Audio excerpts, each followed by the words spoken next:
Matt, we could talk baseball with you too, because you are a former collegiate baseball player. And did you know this? Matt played on the Princeton baseball team that went to the 1991 College World Series regionals. Well, regionals. Thank you. Yeah, we ended up dropping 2. We lost to Clemson was 58-6, and I think we'd played like 32 games. We were clearly outgunned. But it was, hey, it's like being on the chess team at University of Miami. It's not exactly what the school's known for, but I loved baseball. I loved playing it. I grew up in Colorado, so my dad's had season tickets to the Rockies, and it has been a lesson in futility. I feel like the Rockies are becoming the Cubs, where before the win, where they don't need to win because Coors Field is the best ballpark to see a game in.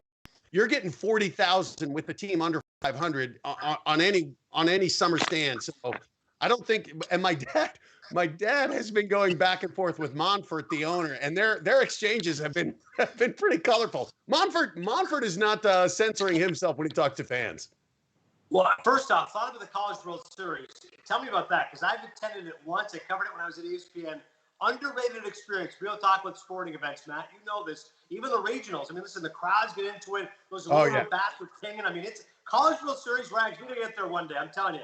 Omaha in June, despite the lightning delays, great stakes and great baseball. So I remember we qualified. I was lucky enough to be on the mound. I defeated Bob Bennett from Dartmouth. In a 7-inning. It was a 7-inning games back then, and we got to go. So we were then as a team. They didn't air it, but we were gathered around to figure out where we're going. And I think the regionals were in like Miami and Arizona, Texas, some great places. We went to Arenal. We went up to the University of Maine, which was close.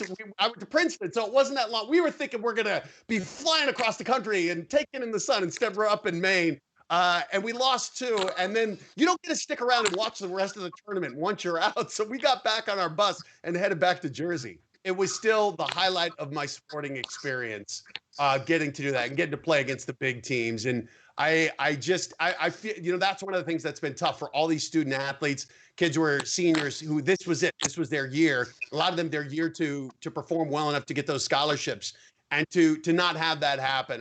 My heart breaks for them, because those are some of the best memories I've ever had. I mean, that definitely is tough. But I like the fact, as a guy who did terrible with the ladies in high school, I love the fact that proms are being wiped out now. Like all these. Now, this is a great excuse to go, hey, honestly, I was going to be with so many girls, but the COVID-19, are you kidding? I was all lined up. Brutal, killed my prom night. Carrie wouldn't have happened. Nobody would have died if just they'd been quarantined. Right. This is Carrie's revenge. COVID-19, Carrie's revenge. Isolate Night with Scott Rogowski, live every Sunday through Thursday at 9 p.m. Eastern.